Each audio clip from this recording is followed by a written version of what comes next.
శివరాత్రి సందర్భంగా ప్రతి సంవత్సరం నేను పాదయాత్ర చేస్తాను. అందులో భాగంగా ఈ సంవత్సరం కూడా పాదయాత్ర చేయడము.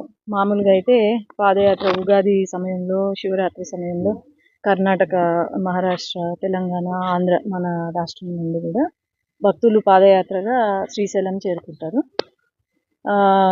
అందులో భాగంగా ఈరోజు మా నియోజకవర్గ ప్రజలతో చాలా డిఫరెన్స్ ఏంటంటే ముందు బాగా నా వాళ్ళు వచ్చేవాళ్ళు ఫ్యామిలీతో చేసుకునే వాళ్ళు. ఈసారి మా నియోజకవర్గ ప్రజలు కూడా అందరూ వేలాది మంది ఈరోజు వచ్చి అందరం కలిసి పాదయాత్రగా వెళ్తున్నాము.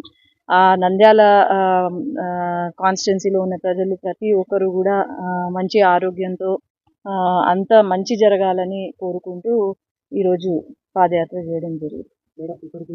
ఎక్స్పీరియన్స్ అంటే దైవభక్తితో చేస్తున్నప్పుడు ఆ ఎక్స్పీరియన్స్ ఇంకా ఏముంటుంది చెప్పండి. మనం ఇంకా ఆ శివుడే తీసుకెళ్తాడు. రెండోసారి నేను కింద పడిన, ఫ్రాక్చర్ అయింది కాలు. ఫ్రాక్చర్ అయితే గట్టిగా పట్టుకొని ఫ్రాక్చర్ అయిన కాలుతో నడిచినాను. నొప్పి లేదు, ఏం లేదు. ఆడ మళ్ళీ కర్నూలు మా ఇంటికి పోయినాక నొప్పి మొదలైంది. అంటే నేను చెప్పేది ఏంటంటే మనకు మనసులో సంకల్పం ఉంది అనుకుంటే ఏం జరిగినా ఆ శివుడే తీసుకెళ్తాడు, దేవుడే తీసుకెళ్తాడు. కాబట్టి ఎక్స్పీరియన్స్ అంటూ ఏం లేదు, దైవభక్తితో మేము ముందుకు వెళ్తున్నాం అంతే.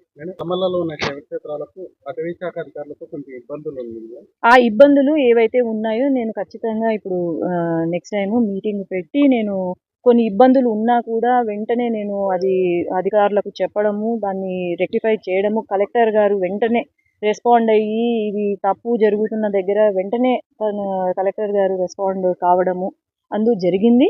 ఖచ్చితంగా ఈ శివరాత్రి అయిన తర్వాత ఒక మీటింగ్ ఏర్పాటు చేసుకొని ఎక్కడ ఏ సమస్యలు ఉన్నాయో అన్నీ కూడా మనం తీరుస్తామని నేను